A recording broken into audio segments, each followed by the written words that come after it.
भगवान की है आरती, पापियों को पाप से है तारती।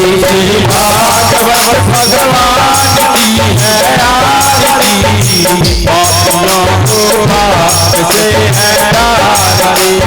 भागवत भगवान की है आरती, पापियों को पाप से है तारती। भागवत भगवान की है आरती,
पापियों को पाप से है तारती।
जगन्माता शीतलितं जगत्पिता शीतलितं जगद्धात्री शीतलायै नमो नमः।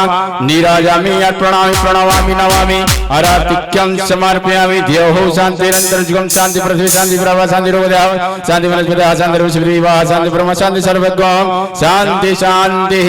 ग्रन्थः वक्रतुण्डाधीमहि तन्नो दन्ति प्रचोदयात्। पापो पापकर्मं पाप संभव त्रयं पुण्डरीकाक्ष सर्व पाप हरो भव। स्वांजलि मंत्र पुष्पांजलि सहिता समर्पयामि। हस्त प्रसाद ऋषिकेशाय नमः। ये मंच पर आए श्रीमान विजय पंडित पर भागवत की आज चतुर्थ सोपान पर हम आज बैठ कर के कथा सुनेंगे।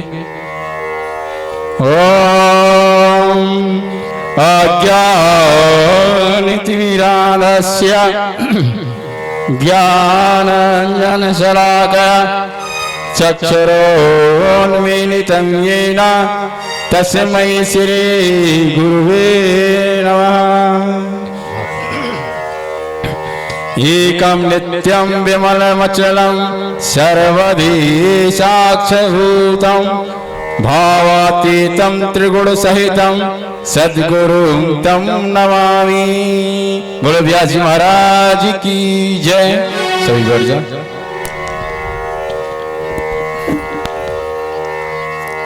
श्री राधे श्री राधे श्री राधे। जय श्री कृष्णा जय श्री कृष्णा जय श्री कृष्णा। ओ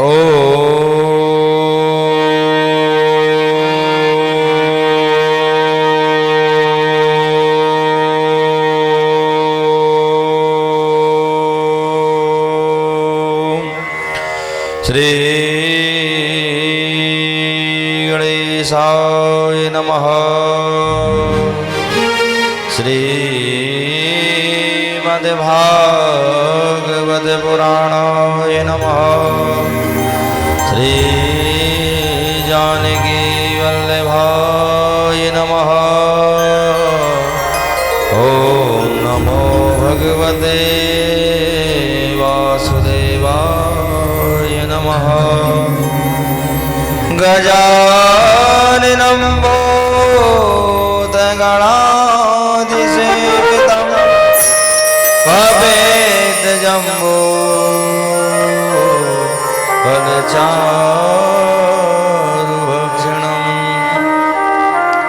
उमासुतं शोकविनाशकारकं नमामि विघ्नेश्वरि पादपङ्कजम्। वक्रतुण्ड महाकाय शूरकोटि समप्रभा निर्विघ्नं कुरु मे देव सर्वकार्येषु सर्वदा। विनायकं गुरुं भानु ब्रह्मा विष्णु महेश्वर सरस्वती प्रणम्यादौ सर्वकारार्थु सिद्धये। अतुलित बलिधावं स्वर्णशैलावदेहं धनुजवनग्रसानं ज्ञाननामाग्रगण्यं सकलगुणनिधानं वारिणामधुधीशं रघुपति प्रियभक्तं मार्गजातं नमामि। सच्चिदानन्दरूपाय विश्वोत्पत्त्यादिहेतवे तापत्रये विनाशाय श्रीकृष्णाय वयं नमः।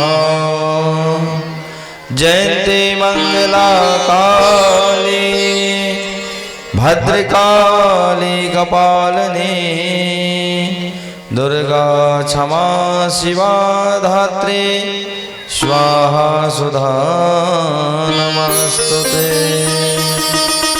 वागर्ता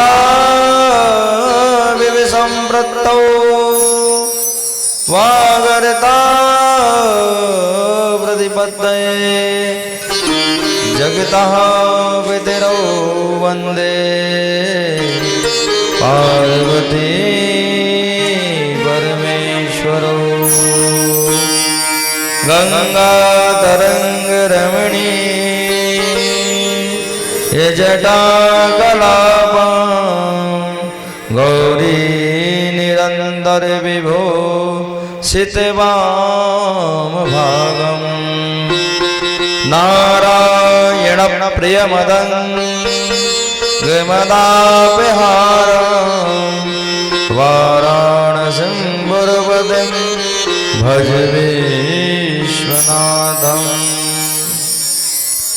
राधा मेरी स्वामिनी मेरा जी को दास जन्म जन्म मोहि दीजियो श्री चरणों में वास। बोले राधा रानी सरकार की भागवत महापुराण की जय। गुरुदेव भगवान की जय। वागे बिहारी लाल की जय। मोर मुकुट बंसी वाले की जय। गिरिराज भगवान की जय। वामन भगवान की जय। नरसिंह भगवान की जय। गौ माता की जय। उमापति महादेव की जय। हनुमान जी महाराज की जय। गणेश भगवान की जय। सिद्धि सिद्धि माता की जय। धर्म की जय हो। अधर्म का प्राणियों में सद्भावना हो। गौ माता की जय हो। सनातन धर्म की जय हो। अपने अपने माता पिता की जय हो। नर्मदा मैया की जय। गुरुदेव भगवान की जय। जय जय श्री राधे। परम मंगलमय परात्पर अखिलेश्वर अकारणय वर्णालय वक्त वांछित कल्पतरु श्री पीताम्बरधारी का वांगमय स्वरूप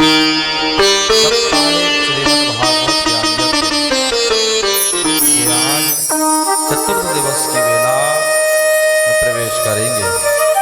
ज्ञान भक्ति का ये सागर भगवान श्री हरि की प्रेम कथाएं समर्पित होने वाली ये कथा मानव जीवन हित के लिए किया जा रहा है यज्ञ। आप सबके कल्याण का यह मार्ग सरल रूप से भगवत धाम को प्राप्त करने का अवसर प्राप्त हुआ है।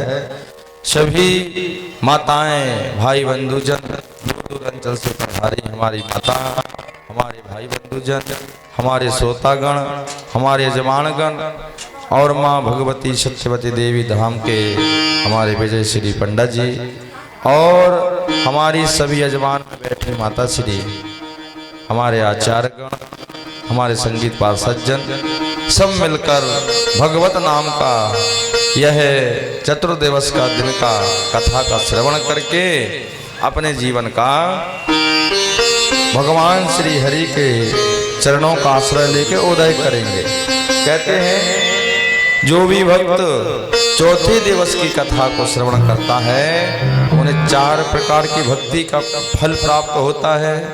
कौन कौन सी? धर्म अर्थ काम मोक्ष। 7वें दिन क्या कौन से फल की प्राप्ति होगी? बोले मोक्ष की प्राप्ति होती है। जो सप्त दिवसीय कथा को श्रवण करके अपने जीवन को उस कथा के ऊपर से फिर उतार लेता है।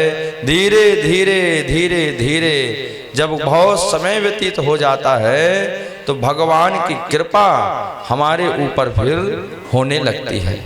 जब आप बहुत समय से धीरे धीरे प्रयास करते रहेंगे भक्ति का नाम जपने की जब बहुत अधिक प्रैक्टिस हो जाएगी तो फिर क्या होता है? कार्तिक कुएं में देखा है ना, कुएं में जहां रोज रस्सी सरकती है धीरे धीरे धीरे धीरे कई वर्षों के बाद पत्थर भी घुर जाता है।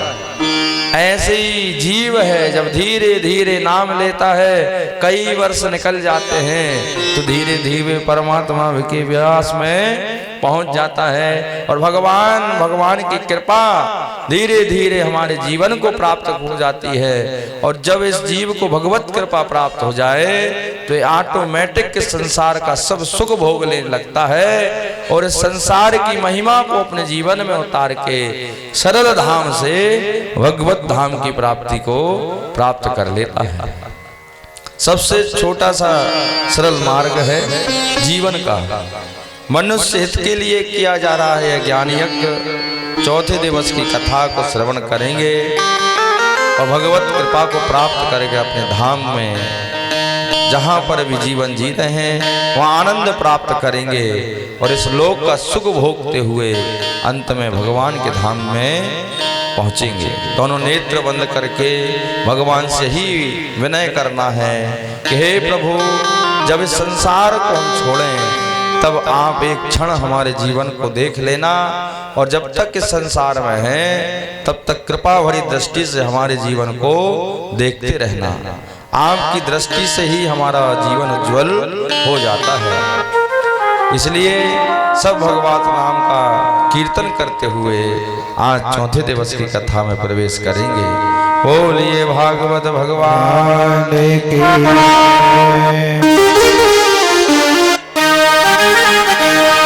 बोलिए द्वारकाधीश भगवान की जय। मगन मन राधा कृष्ण हरि बोल। मगन मन राधा कृष्ण हरि बोल। मगन मन राधा कृष्ण हरि बोल। मगन मन राधा कृष्ण हरि बोल।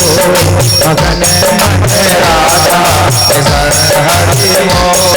मगन मन राधा कृष्ण हरि बोल। मगन मन राधा कृष्ण हरि बोल। रात रात बोल रे श्याम नाम बोल। रात रात बोल रे श्याम नाम बोल। रात रात बोल रे श्याम नाम बोल। रात रात बोल रे श्याम नाम बोल। मगन मन राधा कृष्ण हरि बोल।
राम कृष्ण कह गए, भक्ति कृष्ण संग साथ श्याम मिल गए, भक्ति कृष्ण संग साथ श्याम मिल गए।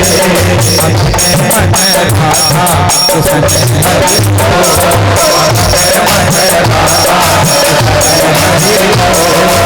राधे राधे बोले गोपाल नाम दो, राधे राधे बोले गोपाल नाम दो, राधे राधे बोले गोपाल नाम दो, राधे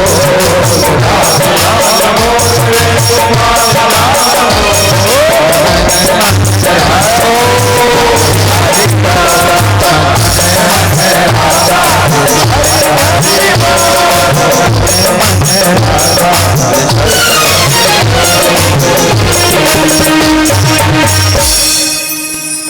बोलिए भक्त और भगवान की जय।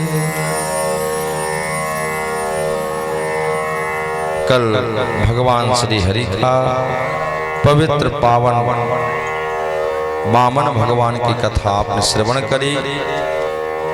वामन भगवान श्री हरि आज राजा बलि के यहाँ भिक्षा लेकर आए। अब राजा बलि के यहाँ जब भगवान गए तो राजा बलि ने सर्वस्व दान कर दिया था अपना, सर्वस्व। इतनी सी भी जगह अपने लिए नहीं छोड़ी थी। दान का फल देखो जी,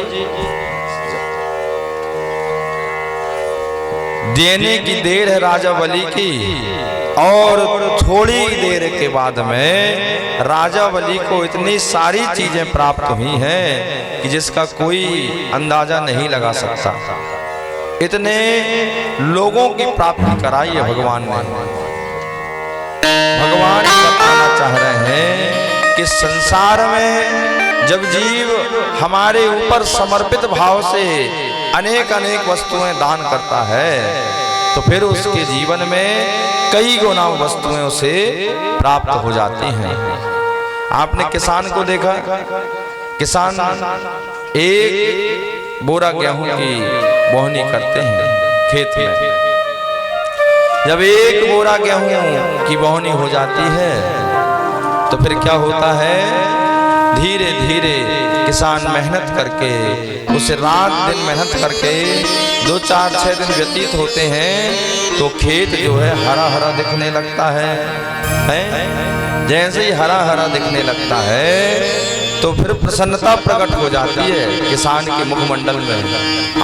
मेरी काली काली पूरी आज भूमि हरी हरी हो गई, और मगन हो जाता है और अच्छे भाव से फिर खेती में मन लगा देता है। और धीरे धीरे धीरे जब वो उसमें और भाव से, लगन से, धर्म से, अर्थ से, मेहनत से, कर्म से सारी चीजें लगा देता है तो धीरे धीरे वो बड़ी हो जाती है। और जब वो बड़ी होती है तो फिर क्या होता है, उसमें फल लग जाते हैं, है ना? जब फल लगते हैं तो उसके अंदर एक जिज्ञासा प्रकट होने लगती है। कौन सी जिज्ञासा? कि अब हमारे यहाँ जब इतने बोरा गेहूं आएगा, फसल कटेगी तो हम अपने बिटिया का विवाह करेंगे, हम अपना घर बनवाएंगे, हम फलानी चीज करेंगे, निकानी करेंगे। ये धीरे धीरे जिज्ञासाएं प्रकट करने लगती हैं।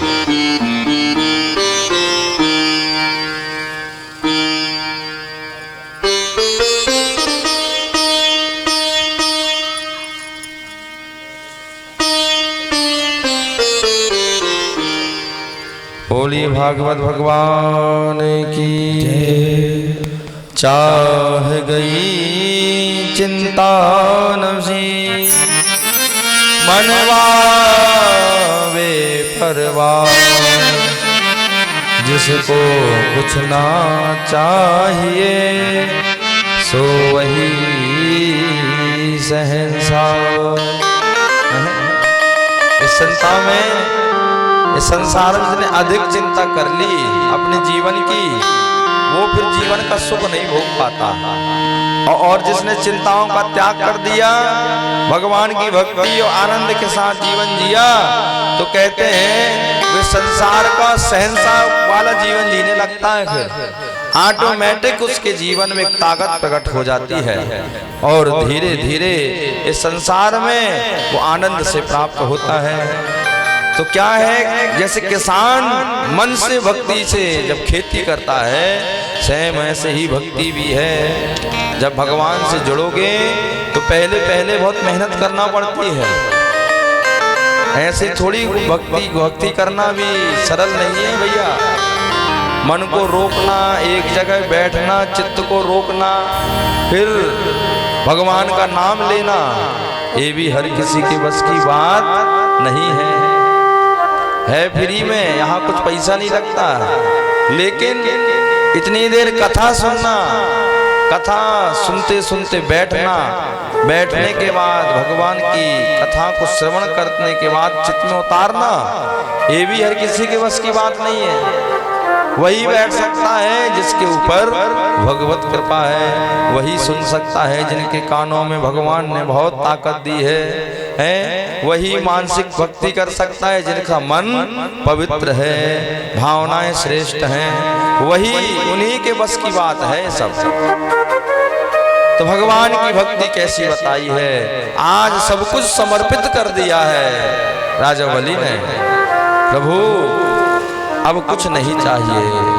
जैसे ही भगवान ने दर्शन दिया, राजा बलि ने कहा मेरा जीवन तो धन्य हो गया। पूरे परिवार को खड़ा कर दिया भगवान के सामने और ऐसी भक्ति करी, ऐसी भक्ति कि आज भी भगवान राजा बलि के यहाँ हर 4 महीने के लिए जाते हैं। एक बार बस कोई अपना बना ले, फिर वो किसी को छोड़ते नहीं है। राजा बलि ने एक बार बस दिया था, उसके बाद कुछ नहीं दिया, लेकिन हर साल उसका रिश्ता निभा रहे हैं। क्यों? क्योंकि संसार में एक भगवान का ही एक रिश्ता है जो हर समय साथ दे सकता है भाई। और दुनिया के रिश्ते तो समय समय पे फेल हो जाते हैं, जिससे हम भरोसा करते हैं वो अंतिम फेल हो जाता है, फिर बड़ा दुख होता है। एक गांव में, वृंदावन में एक महात्मा जी हैं, वो हैं पहले पूर्व में जज रहे, जज तो आज भी हैं वृंदावन में। जब वो निकलते हैं तो संत महात्मा कहते हैं जज साहब जा रहे, जज साहब जा रहे। तो एक बार महात्माओं ने कही जी कैसे जज साहब है, कही हैं ये तो संत बने घूमते हैं, जज कैसे कहलाए भैया बताओ तो उनके इतिहास की बात बता रहे हैं। कहते हैं कुछ समय पहले सच में जज थे। एक बार इनकी कोर्ट में भगवान की हाजिरी लग गई। कैसे लगी? तो बताया एक भक्त था, उसका नाम था भोला राम, जात का केवट रहा। गांव में छोटे से मंदिर में दर्शन करता था, बहुत सीधा था और हर काम करता था। तो अंत में क्या कहता था, जो भी काम हो जाए किसकी वजह से हो रहा है? राम जी की वजह से हो रहा है, ठाकुर जी की वजह से हो रहा है। ऐसा उसका स्वभाव था। कुछ भी कहे भैया ये काम कैसे हो गया, बोले राम जी जाने कैसे हो गया। अब धीरे धीरे एक समय आ गया। समय कैसा आ गया? एक दिन भोला के जीवन में एक संकट आ गया। परिवार था, एक बेटा थी, एक बिटिया थी। बिटिया बड़ी थी तो बिटिया का विवाह होना था। अब गरीबी बहुत थी तो एक सेठ जी के यहाँ गया। सेठ जी बिटिया का विवाह करना है, 10-5 हजार रुपये की आवश्यकता है। सेठ जी ने कहा ठीक है, ब्याज इतना लगेगा ले लो। बोला ठीक है, ले लिए और विवाह काज किया। सब कैसे कहता रहा। आज रघुनाथ की कृपा से विवाह हो गया बिटिया का। रघुनाथ की कृपा से आज मेरा मंगल कार्य हो गया। बहुत बड़ी कृपा है मेरे रघुनाथ की। ऐसा सब में गाए, हे रघुनाथ ये कर्जा जो लिया है ये कर्जा चुक जाए आपकी कृपा से। तो आज कुछ समय बाद 4-6 महीने हुए, कुछ पाई जोड़ी इकट्ठी करी और आज उसने पोटरी बनाई और आज वो सेठ जी के पास गया। सेठ जी, रघुनाथ जी कृपा से पैसे जुड़ गए हैं तो अपना हिसाब बनाओ और ले लो और हमें कर्जे से मुक्त करो। सेठ जी ने गिने, पूरे हैं, हिसाब पर्ची बनाई, चुकता उक्ता नामा सब लिखा। बोले ठीक है। अब सेठ जी ने जैसे ही चुकतानामा देने का प्रयास किया तो सेठ के मन में पाप प्रकट हो गया। बोले ये तो सीधा साधा है, अनपढ़ आदमी है और ये जानते ही नहीं इसमें क्या लिखा है। उसको एक पर्ची बना दी, उसमें 4-6 ऐसी गोला गूदा गादी करी और बोले भैया ये रख लो हिसाब चुकतानामा। और जो चुकतानामा की बना के दे रहा था वो कहाँ रख दी? पैसे के साथ लपेट के अपनी चिदोड़ी में, अपने लॉकर में रख दी। अब वो सीधा साधा उससे बोला देख तो अपनी पर्ची पढ़ ले, अच्छे से देख कर लिखा है। बोला अब आप ही ने तो लिखा है और रघुनाथ जी जाने जो लिखा है वो सब सही लिखा है। और पुड़िया बनाई, आज मंदिर गया गांव के और चरणों में रख दी। बोले रघुनाथ जी कृपा से आज मेरा कर्जा मुक्त हो गया। 2-4-6 महीने फिर निकलने के बाद में सेठ ने कहा कि उसको फिर से कहें कि कुछ पैसा और दे भाई, कुछ बाकी है। तो सेठ जी ने उसको फिर बुलाया अपने दरबार में। बोला देखो भैया भोला राम, तुम्हारे पास में भी 3000 रुपए और हमारे बाकी हैं। भोला राम ने कही हुजूर वो तो कर्जा कब को पूरा चुका दो हमने पूरा पहले, और आप ही ने कही थी चुकता नामा सब होगा और आप कह रहे हो कि 3000 बाकी है। तो कहा कि नहीं उस समय 3000 बाकी थे, मैंने हिसाब किताब किया तो 3000 बाकी निकल रहे हैं। हम तुम्हें 2-4 दिन की मोहलत देते हैं, तुम पैसा लेके इंतजाम करके दे दो। अब वो गरीब आदमी, उसके लिए 3000 रुपए 30 लाख के बराबर थे। मंदिर में गया, बोले रघुनाथ जी ये कैसो काम करवाए दो। 2-4 दिन निकल गए, एक दिन फिर बुलाया। बोले का है भाई व्यवस्था भई कि नहीं? अब जैसे कर्जा वाले होते हैं ये एक दिन में अगर इनसे कल की कह दो ना तो कल सवेरे से फोन लगाने लगा था, का है भैया आ जाए कल, कहाँ मिलो। तो इसको भी बुलाया गया है, भोला राम को भी। क्यों भैया 3 दिन निकल गए? कहा हुजूर अभी तो कुछ व्यवस्थाएं नहीं भाई, और हम कह रहे हैं हम आओ पूरा लेन देन हो गए है रघुनाथ जी कृपा से, लेकिन आप काहे नहीं मानो? बोले सबूत का है? तो बोले आपने पर्ची दे दी वही सबूत है। तो उसको तो पता था सेठ जो की पर्ची में कुछ नहीं लिखा, गूदा गादी करी है। जी कभी किसी को बताएगा तो आदमी कहेंगे क्या लिखा है इसमें। अब इसने क्या है एक रिपोर्ट दर्ज करा दी कि इसने हमारा कर्जा खा लिया है और जी हमारा पैसा नहीं लौटा रहा है। पुलिस ने पकड़ा भोला राम को और ले जाके कोर्ट में खड़ा कर दिया। कोर्ट में चला गया बेचारा। उससे पूछा जज साहब ने कि का है भोला राम कितने पैसा ले रहे? उसने बताया हुजूर 6000 रुपए लिए रहे और 6-7 महीना के अंदर पूरा पाई चुकाव है, और सेठ जी ने एक चुकता नामा की पर्ची भी दी है और वहां में लिखो है कि पूरा हिसाब किताब बरोबर हो गया है। बोले कहाँ है वो पर्ची? बोले वो हमारे रघुनाथ जी के पास में है। बोले लेके आओ उनसे। बोले ठीक है। तो भोला राम पर्ची लेके गए। और पर्ची जब दिखाई जज साहब को तो बोले इसमें क्या लिखा है तुम पढ़ के बताओ। बोले इतने पढ़े होते तो आज हमें तो कहाँ बैठते, आपकी जगह न ले लेते हम। बोले आप बताओ आप ज्यादा पढ़े लिखे हो। बोले वही तो कह रहे लिखो का है तो हम पढ़े। मामा गोला गोला बने का पढ़ने लगे। रघुनाथ जी जाने मामा का लिखो है, मैं तो नहीं लिखो रहो जो तो वही लिखो है। बोले का है भैया जाई दई रही? बोले हुजूर हमने तो चुकता नामा लिखो तो जाने अपने हाथ से बना ली तो हम क्या कर। अब भोला राम कहने लगा हमने तो आज तक पेन पकड़ो ही ना है कभी जीवन में, गोला गाली कौन बना के जाने। देखो जज साहब कहने लगे भोला राम तुम्हें 2 दिन का समय दे दिया जा रहा है। अगर तुम्हारे पास कोई और सबूत है पैसा चुकाने का तो कल ले आना परसों, और नहीं तो सोच लेना भैया फिर कार्रवाई होगी, और कार्रवाई दोषी पाया जाएगा उसको सजा होगी। भोला राम फिर पहुंच गए, रघुनाथ जी आप जानो कर्जा तो चुका दो। तो 2 दिन निकल गए, तीसरे दिन फिर पहुंच गए कोर्ट में। क्या हुआ, जैसे थे वैसे ही फिर पहुंच गए, वही पर्ची लेके बोले हुजूर जी ही है साहब, और कहीं के अलावा कछु नहीं है। बोले ठीक है जी, रघुनाथ कौन है तुम्हारे, इनके सामने दे रहे? बोले हाँ हुजूर जी सामने रहे जब पैसा दे रहे। तो जज साहब सोचे जी गांव को कोई दादा को नाम है रघुनाथ, तो बोले अगली पेशी में दादा है भी लेके आना, रघुनाथ को लेके आना, हम उनसे पूछेंगे। अगर वो गवाही में पेश हो गए और कहीं तुम्हारे पक्ष में गवाही कोई सबूत दे दिया तो बात बन जाएगी, नहीं तो तुम्हें सजा हो जाएगी। अब जी पहुंच गए, इनने गवाही में रघुनाथ को नाम लिखवा दो तो कोर्ट में। अब 1 महीने के बाद में रघुनाथ नाम का आदमी का एक वारंट कोर्ट ने निकाल दिया। गांव में गए, बोले भैया रघुनाथ नाम का कौन है? तो बोले रघुनाथ नाम का एक मंदिर है, वहीं पुजारी जी भी रहते हैं, उनसे पूछ लेना, हो सकता उन्हीं का नाम ना हो या उनको पता होगा। पुजारी जी वो वारंट लेकर गए, बोले पुजारी जी रघुनाथ जी कौन है? बोले आ जाओ जी हैं।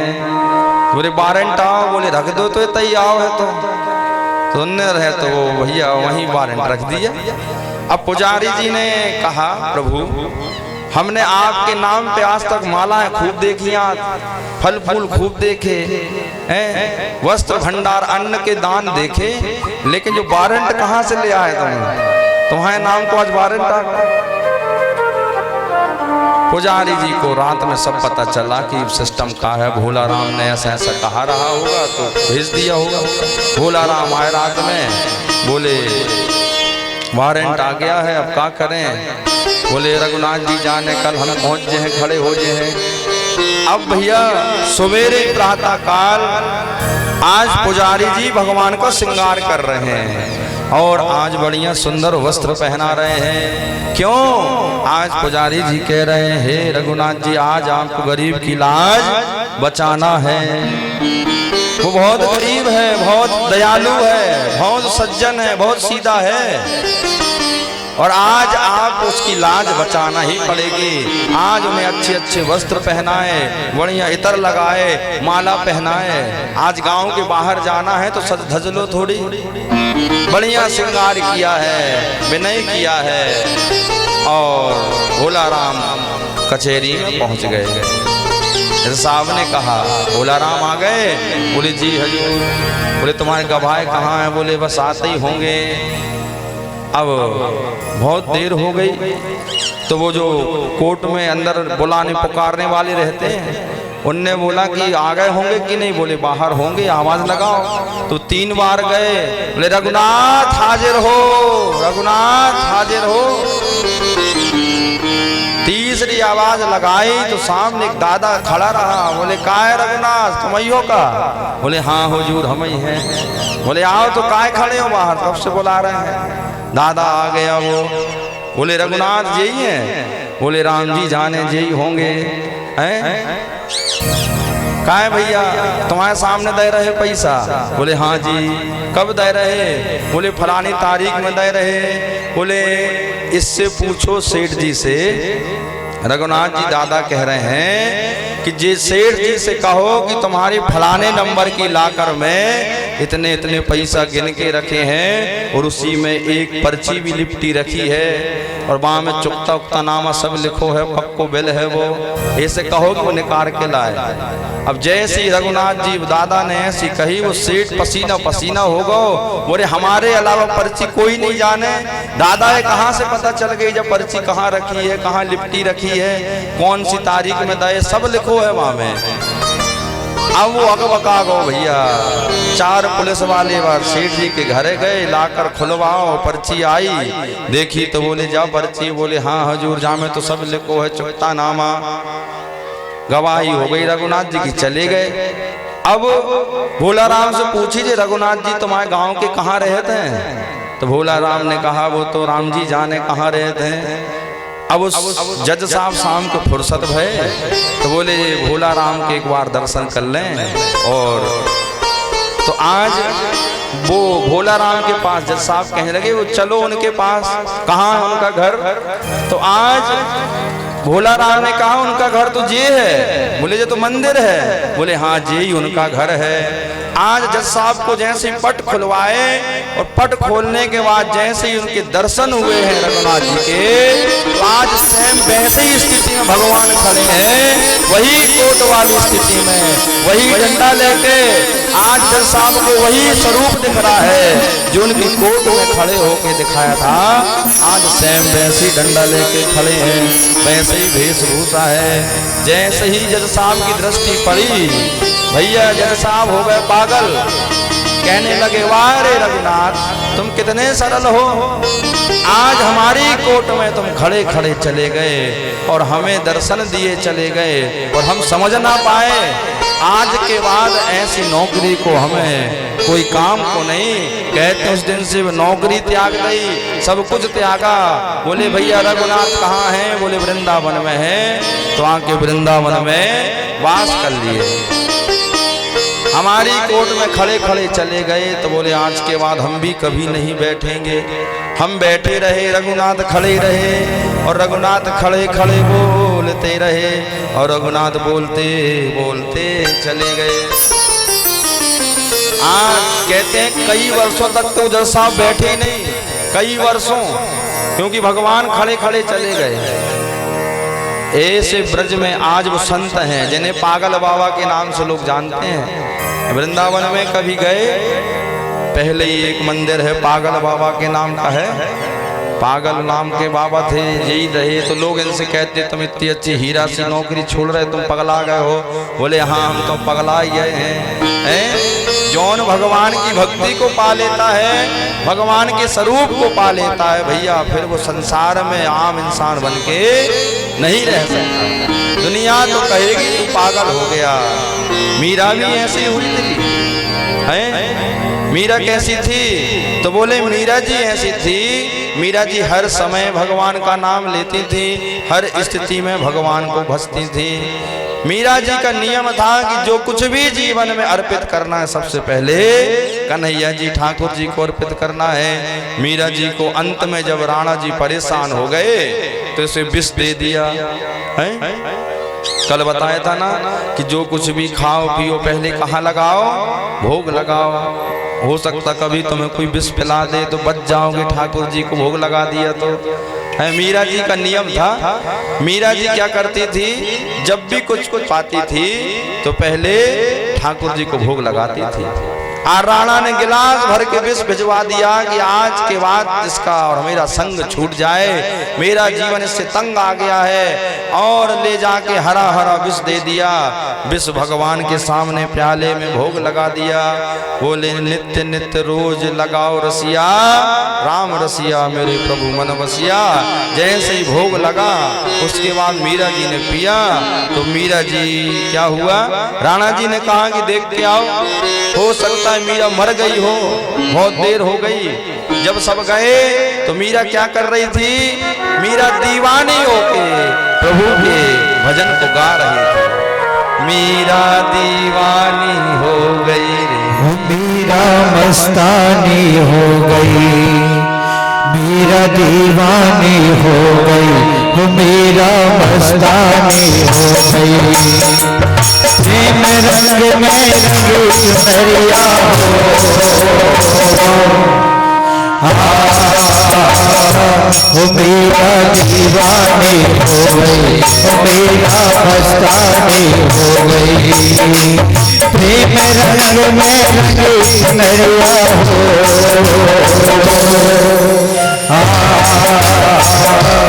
मेरा दीवानी हो गई, मेरा मस्तानी हो गई, मेरा दीवानी हो गई, मेरा मस्तानी हो गई।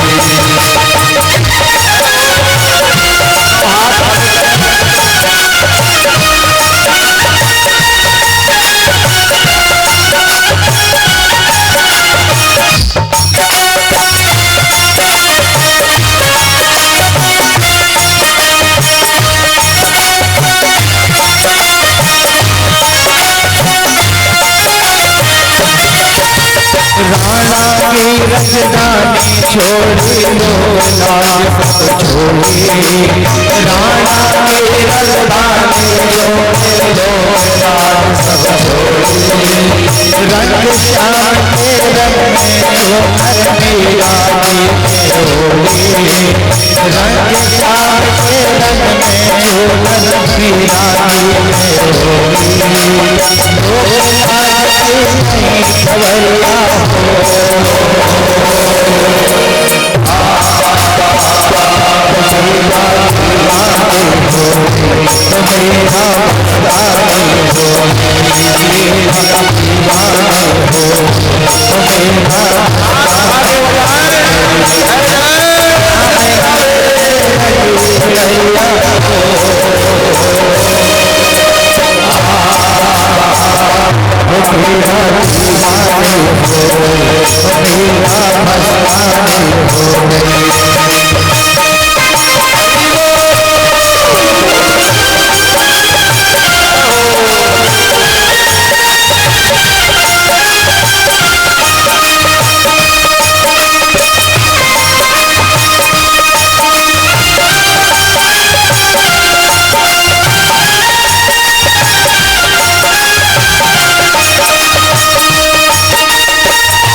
में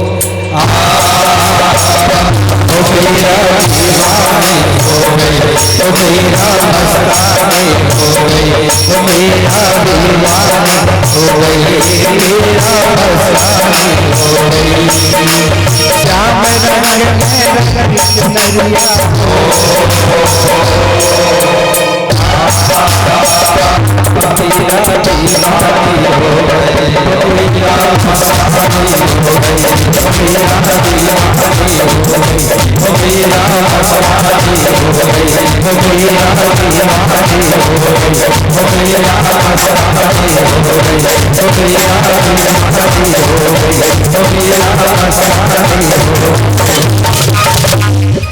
बोलिए भक्त और भगवान की जय।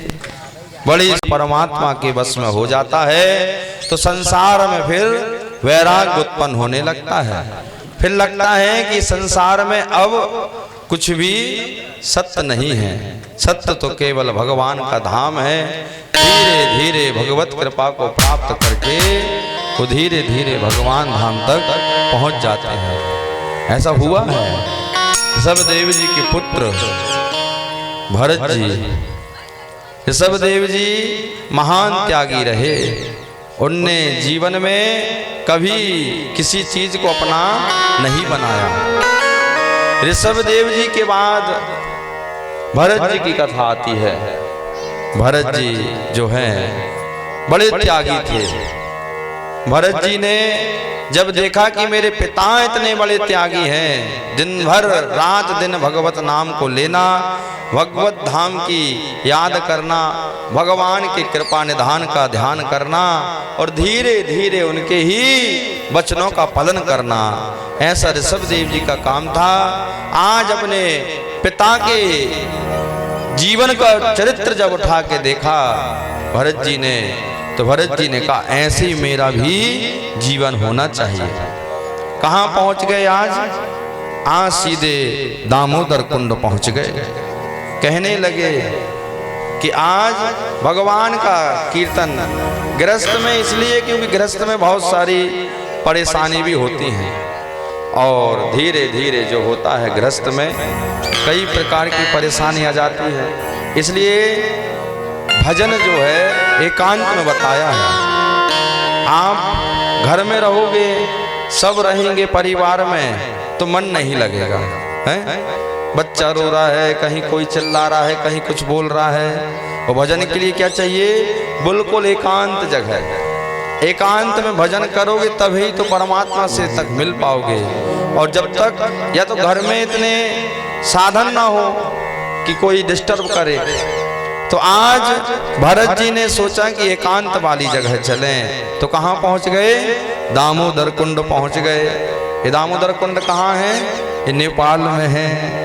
हाँ, पशुपतिनाथ भगवान के पास में, वहाँ से 70-80 किलोमीटर दूर एक गंडकी नदी है, वहाँ पर दामोदर कुंड है।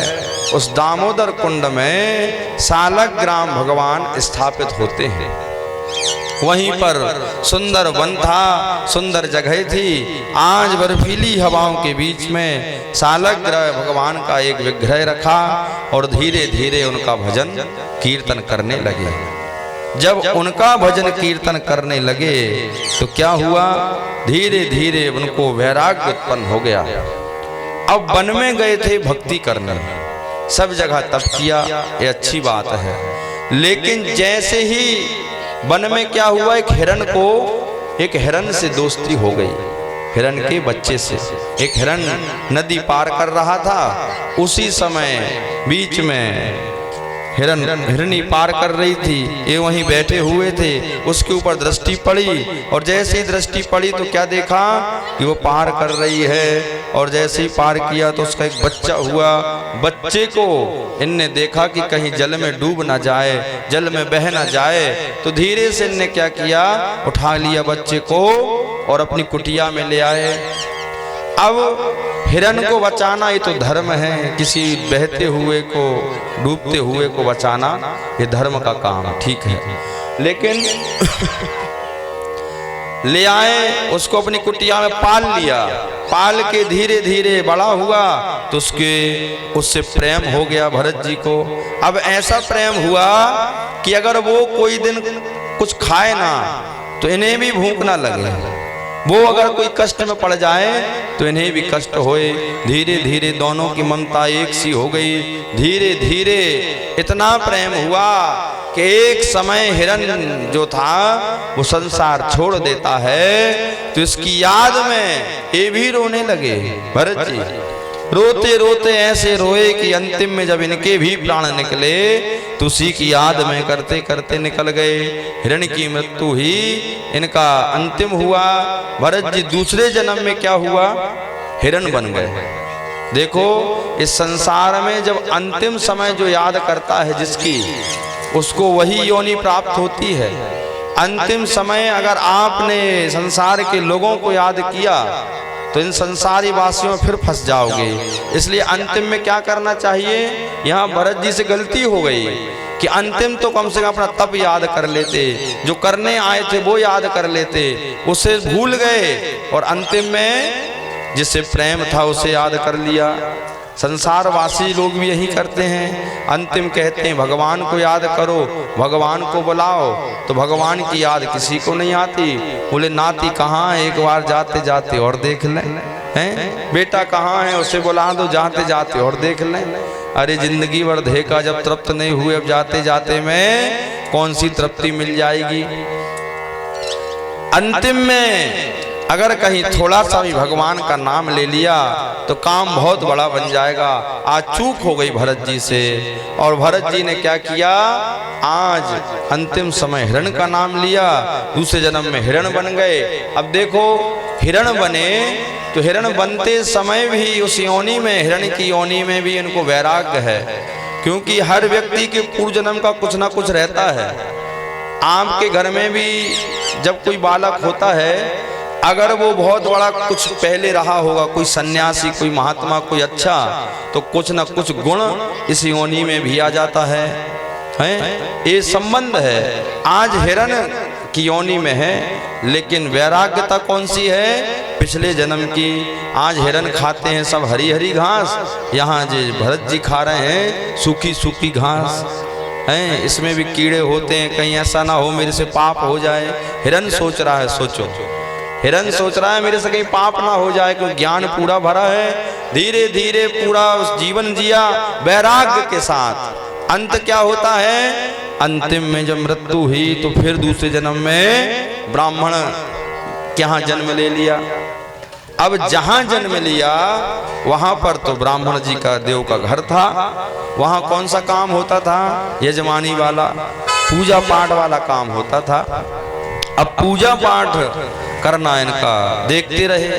अब पिताजी ने कहा देखो बेटा, अब हमारा अंतिम समय आ रहा है, हम सोचते हैं हम कुछ दिन संसार में थोड़ा आराम भजन कर लें, तुम हमारी यजमानी तुम संभालो। भरत जी ने सोचा कि अगर कहीं हमने पिता की यजमानी ले ली तो हम फिर वही संसार को प्राप्त करेंगे जिससे हम 2 बार भुगत चुके हैं। भरत जी ने कहा कि भैया हमें पिताजी कुछ नहीं करना। क्या कर लिया? अपनी बुद्धि को जड़ बना लिया। इनसे क्या कहने लगे लोग? जड़ भरत इनका नाम हो गया। बोले बैठा बैठा खाता है, कमाता कुछ नहीं, करता कुछ नहीं है। एक काम करो, इसे घर से निकाल दो। थोड़ी सी जमीन थी, वहां जाए कि भैया तुम खेत में काम करो, खेती करो। तो भरत जी जब खेत में जाएं और बैठे खेत के किनारे कि देखो खेत में कोई गाय ना आए, फसल लगी है, कोई पंछी ना आए, तो जड़ भरत जी क्या कहें? जैसे ही पंछी आए तो उन्हें भगाए ना, उनसे कहें और आ जाओ आ जाओ। हैं क्या कहें? राम जी की चिड़िया, राम जी का खेत, खाओ मेरी चिड़िया भर भर पेट। भरत जी कहते हैं कि चिड़िया तो राम जी की है और एक खेत भी राम जी का है, मेरे बाप का थोड़ी है। तो खाए मेरा कुछ चाह रहा है, और कहे आ जाओ, सब और आ जाओ जो नहीं आई। पिताजी को पता चला, बोले साले वहां बुलाता है भगाने की जगह, और 2 डंडा मारे। बोले तो पागला गया है, जैसे घर से भी निकाल दो। तो घर से निकाल दिया। कहाँ चले गए? वन में चले गए। वन में गए तो वन में जाके वही काम, भगवान का भजन, टिक्कड़ भोजन, यही था बस कि कुछ बिगड़ ना जाए। तो कुछ लोगों को बलि चाहिए थी, हैं? महाकाली माता जी की पूजा कर रहे थे। हष्ट पुष्ट उनके भक्त थे। उनने कहा कि अब ऐसा कोई व्यक्ति ढूंढो जो अच्छा खाता पीता हो, उसकी बलि दे दें आज।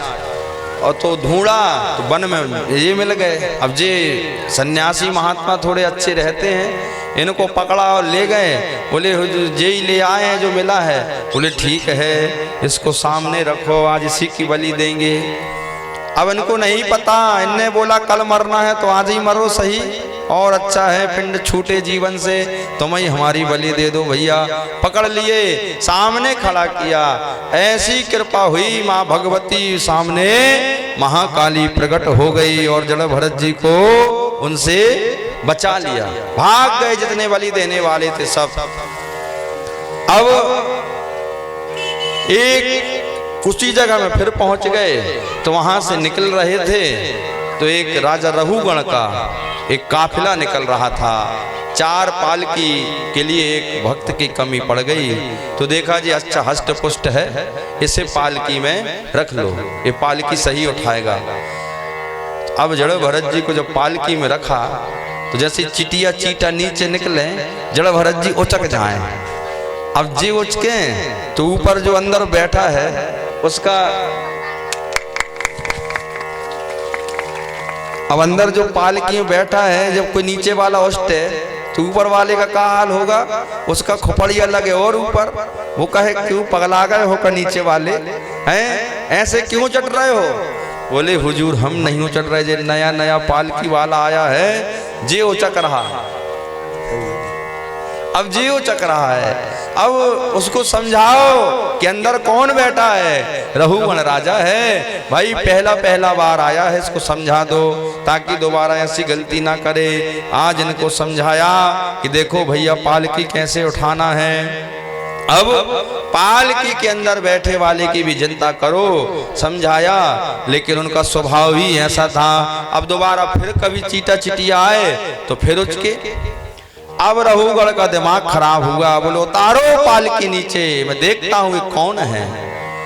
कहते हैं जैसे ही कहा रे मूर्ख, तुझे नहीं पता कि तेरे अंदर पालकी में कौन बैठा है, तुझे पालकी ढोना भी नहीं आता, कहां से आया है। आज हष्ट पुष्ट ब्राह्मण को जब ऐसा कहा तो इनके गले में एक जनेऊ डला रहा। बोले समझ में तो आता है कहीं कोई ब्राह्मण है, लेकिन ऐसे कार्य करता है, बुद्धि उद्धि है कि नहीं थोड़ी बहुत। तो रहुगण जी बोलते ही गए, बोलते ही गए। आज रहुगण जी जब बोल रहे हैं तो आज अगर इन्होंने कहा कि मैंने, जड़ भरत जी ने मैंने कुछ नहीं बोला, तो ये रहुगण को कुछ ज्ञान उत्पन्न नहीं होगा। इसलिए आज समझाना जरूरी है। आज बोल पड़े कश्वम निर्गणम रूरम द्विजानम बृभसी सूत्रम कतमोस भूत कस्यासी कुंवतम यह पिकस्मान क्षमायो। हे राजा साहब, आप बैठे हो अंदर और अंदर के बाद ऊपर। अब आपको नीचे का तो कुछ पता ही नहीं, नीचे कौन है, कौन पालकी ढो रहा है, पालकी ढोने वाला कौन है, और नीचे क्या है, चीटा है, चिटिया है। अरे आप थोड़ा एक बार नीचे उतर के देखो। जब आप नीचे उतर के देखोगे तब आपको पता चलेगा कि संसार में क्या हो रहा है। गाड़ी के अंदर कोई बैठ जाए तो सामने रिक्शा वाला आता है ना, तो उसे ऐसा हॉर्न मारता है कि एक क्षण में अलग हो जाए। बेचारा वो पाँव से चला रहा है रिक्शा और तुम बैठे बैठे हाथ से घुमा रहे हो। हैं, ताकत किसकी ज्यादा लग रही है, अंदर वाले की कि रिक्शा वाले की? वो एसी के अंदर बैठा है, वो एक क्षण नहीं रुक सकता, और बेचारा घटिया पर रिक्शा चला रहा है, उसे कह रहा है तू जल्दी किनारे, मुझे भागना है। ऐसे लोग भी होते हैं, ऐसे रहुगण जैसे लोग हैं। ऐसे ही नीचे आज रहुगण जी को समझाया कि भैया तुम तो अंदर बैठे हो, तुम्हें नीचे वालों का कोई ध्यान नहीं है, कैसे पालकी ढो रहा है ज्ञान नहीं है। बोलने लगे असत्यम कश्यामि कुंचत्वम इतिहासी कस्मात् क्षयमय। आपका परिचय क्या है महाराज? आप तो कहीं कोई संत महात्मा समझ में आते हैं वाणी से, रघुगण जी ने जब ऐसा कहा तो बोले संत महात्मा तो नहीं है, मैं आपकी तरह एक इंसान हूँ, लेकिन जब व्यक्ति बड़े पद पे आ जाए तो बोले थोड़ी मानवता का भी ध्यान रखना चाहिए। हैं? मानवता का ध्यान बहुत जरूरी है जीवन में। धन अधिक हो जाए, पद अधिक हो जाए, सम्मान अधिक मिलने लगे तो व्यक्ति को धीरे धीरे मानवता भूल जाते हैं। कोई को बहुत बड़ा पद मिल जाए, कोई अधिक सीमा से अधिक धन मिल जाए, अच्छी सुंदरता मिल जाए, अच्छा वैभव मिल जाए तो फिर वो क्या होता है, धीरे धीरे संसार को ऐसा समझता है जैसे हम हैं तो कोई नहीं है। लेकिन भगवान कहते हैं कि ऐसी गलती भूल के मत कर लेना। जब ऊंट पहाड़ के नीचे जाता है तब पता चलता है नहीं हमसे भी कोई बड़ा बैठा है। इसलिए जो भी मिला है वो भगवान का प्रसाद समझ लो और प्रसाद समझ के उसका सुख भोगो। ऐसा समझ के अगर जीवन चलाओगे तो जरूर कुछ ना कुछ पद की प्राप्ति हो जाएगी।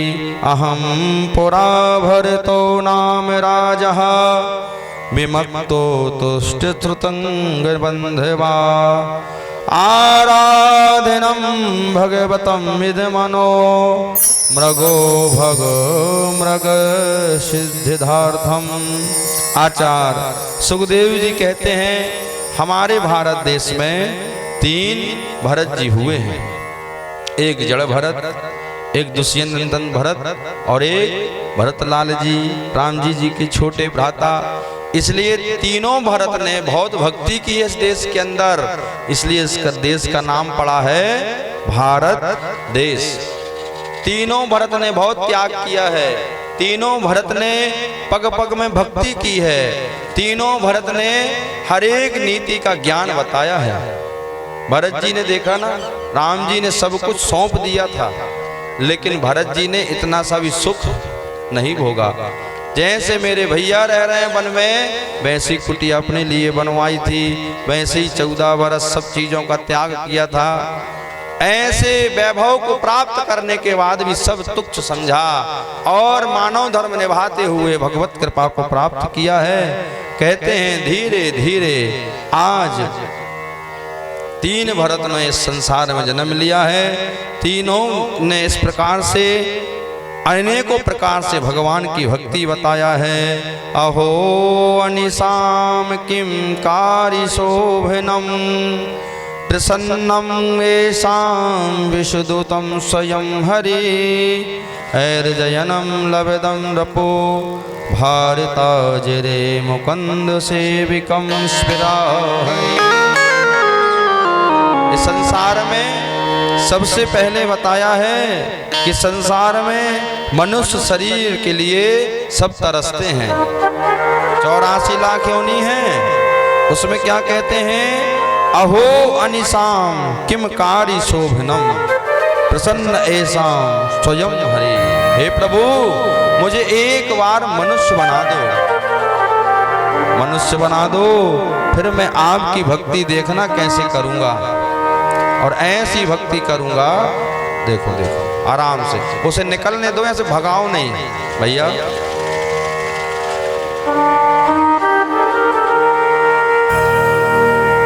शांति से बैठ जाओ, कुछ नहीं हो।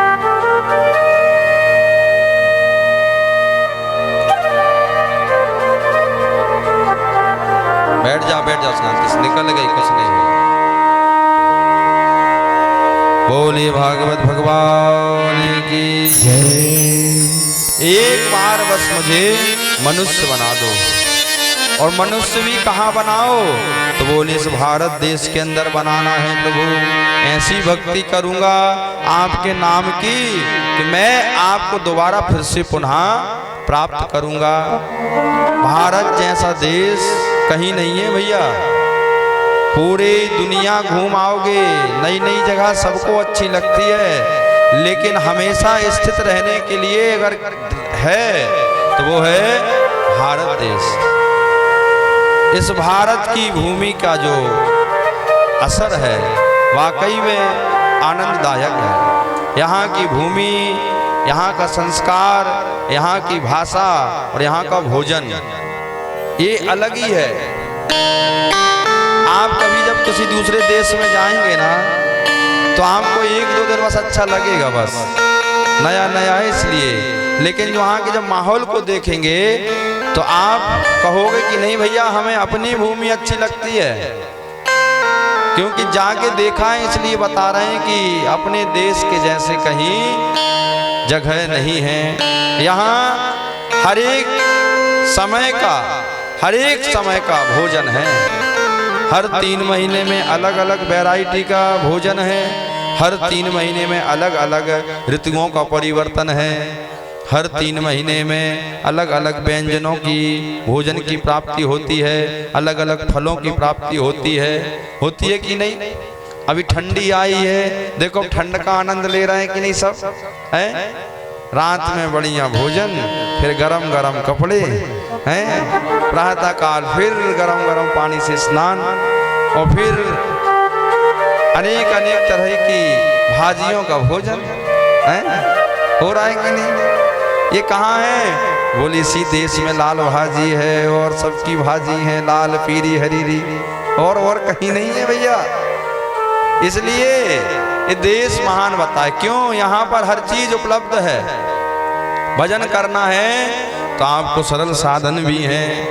हर जगह भगवान के धाम है, हर जगह भगवान की भक्ति है, हर जगह भगवान का तीर्थ है। जहाँ तीर्थ होते हैं वहाँ भक्तों को भक्ति करने में एक सरल मार्ग प्रदान हो जाता है। अपने यहाँ है ना जबलपुर में नर्मदा जी है, सबसे बड़ा तीर्थ है नर्मदा जी का, शास्त्रों में बताया है। शिव प्रिय में खल शैल सुतासी, सकल सिद्धि सुख संपत्ति राशि। शिव प्रिय में खल शैल सुतासी, सकल सिद्धि सुख संपत्ति राशि। शिव प्रिय में खल शैल सुतासी, सकल सिद्धि सुख संपत्ति राशि। ऐसी माँ भगवती की कृपा है इस संसार में जबलपुर के ऊपर। सबसे बड़ा तीर्थ है। भगवान शिव जी कहते हैं मेरी सबसे प्रिय जो है वो माँ रेवा है, भगवती पुत्री हैं हमारे भोले बाबा की। इसलिए सबसे बड़ा तीर्थ क्षेत्र है। इतना बड़ा है सकल सिद्धियों की दात्री है। बस क्या चाहिए? बोले मन में विश्वास चाहिए, भक्ति चाहिए। हर जगह कोई ना कोई तीर्थ है इस देश के अंदर, इसलिए महान बताया है। और जो भी इस देश में सत्संग करता है, भजन करता है, भगवान का दर्शन करता है, उसे भक्ति धीरे धीरे अच्छी लग जाती है। और एक बार कहीं भगवान से प्रेम हो गया तो फिर छोड़ने वाले नहीं हैं। कितने भक्त हैं जो भगवती के ऐसे प्रेमी हैं कि उन्हें जब तक दर्शन नहीं हो जाता देवा जी का तब तक वो घर में नहीं आते। कितने लोग हैं अपने जबलपुर में रात में 12 बजे, 11 बजे, 9 बजे, 10 बजे, 2 बजे, जितने बजे भी देखोगे आपको एक मेला ही नजर आएगा। ऐसी भक्ति है। क्यों? क्योंकि सकल सिद्धि सुख संपत्ति राशि। इसलिए कभी कभी आप भी जाया करो। माँ भगवती का ऐसा सुंदर धाम हमारे शहर जबलपुर में है। साक्षात रेवा जी जल के रूप में बैठी हैं। जो चाहे क्षण भर में मृत पूर्ण हो जाए, लेकिन आवश्यकता किसकी है? केवल विश्वास की है। विश्वासम फलदायकम। कर्म जब तक नहीं करेंगे तब तक फल की प्राप्ति नहीं होगी। इसलिए भगवान कहते हैं कर्म प्रधान विश्व चही राखा, जो जस करही सो तस फल चाका। ये कर्म भूमि है, यहाँ पर जैसे कर्म करोगे आप वैसा ही फल प्राप्त होगा। अच्छे कर्म करेंगे अच्छे फलों का भोग भोगेंगे, और कर्मों में कहीं लापरवाही हो गई तो यहाँ कोई बरकने वाला नहीं है। आज सुखदेव जी कहते हैं कि भूमि के दक्षिण दिशा में 99,000 योजन ऊंचाई पर 28 प्रकार के नरकों का बखान कर रहे हैं। आदमी जब पाप करता है यमराज के दूत उसका हिसाब करते हैं, कितने नरक हैं? 28 नरक हैं। नरकों का भी घर है भैया, एकाध होए तो चल जाए, 28 हैं। कौन कौन से हैं? ताम्रिस, अंध ताम्रिस, रौरव, महारौरव, कुंभीपाक, कालसूत्र, असित्र, पवनवन। यहाँ पर झूठी गवाही देने वाले लोग जाते हैं जो जीवन में बहुत झूठ बोलते हैं, उनकी व्यवस्था यहाँ है। और ताम्रिस नाम के नरक में चले जाते हैं जो झूठे ही किसी को अपना किसी का धन छीन लें, किसी की प्रॉपर्टी है, किसी की जमीन है, किसी का धन है, जो दूसरे की हक पे अपना हक जमा लेता है उसे ताम्रिस नरक में जाना ही पड़ता है। और फिर वहां अनेकों प्रकार की पीड़ा बताई हैं। इसलिए इस संसार में भगवान का जो धाम है सबसे पवित्र धाम है, और मृत्यु लोक में जो सुख है वो किसी लोक में नहीं है। इसलिए इस लोक में क्या हुए 9 भक्ति बताई हैं। श्रवणम कीर्तनम विष्णु, स्मरणम पाद सेवनम, अर्चनम वंदनम दास्यम, सख्यमात्म निवेदनम। मृत्यु लोक है, मृत्यु लोक में पाप रोज होते हैं भैया। इस लोक में पाप भी रोज हो जाते हैं और पुण्य भी बहुत होते हैं। पाप इतना सा है और पुण्य इतना बड़ा है। पुण्य अगर एकाध काम हो गया पुण्य का तो कई पापों को नष्ट कर देता है।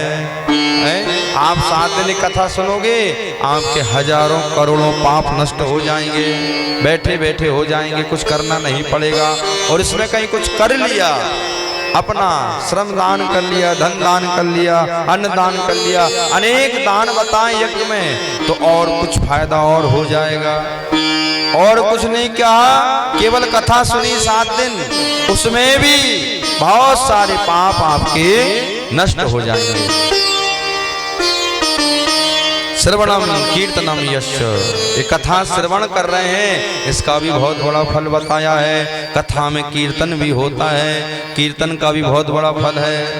खूब इसलिए कहते ताली बजाए करो, ताली बजाने से कई चीजें प्राप्त हो जाती बैठे बैठे हैं।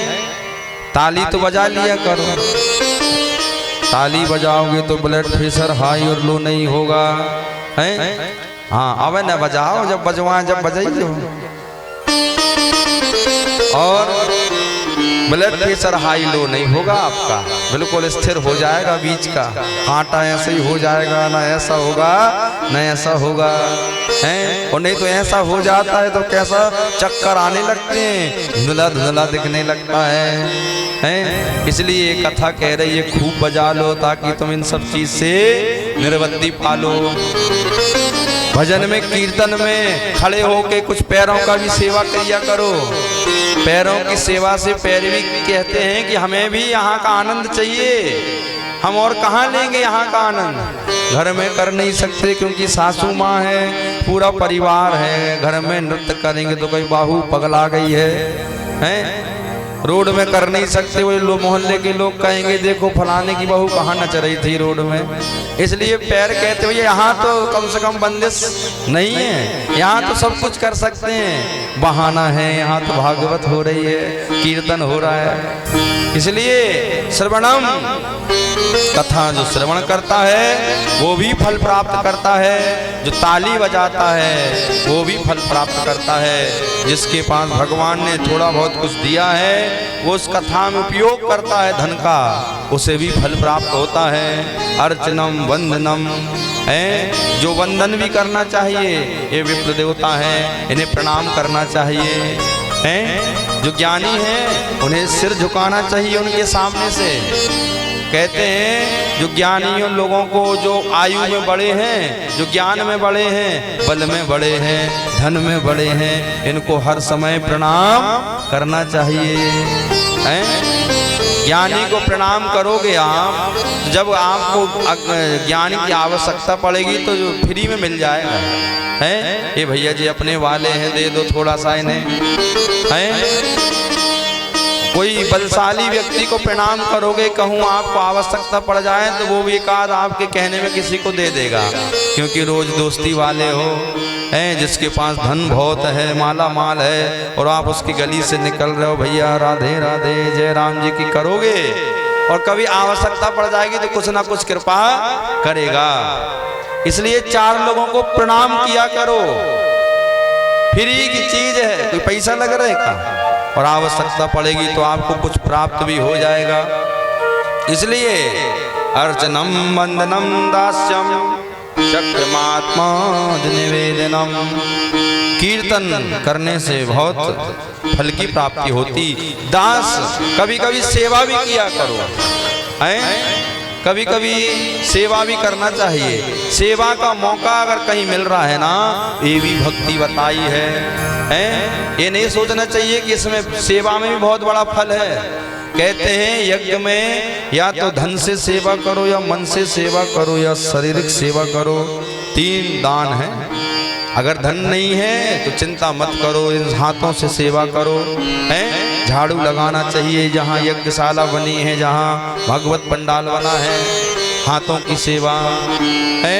दरीज है तो उसको झटकार दो, बिठाल दो, कितने लोग कथा सुनेंगे, सबका पुण्य एक बार में प्राप्त हो जाएगा।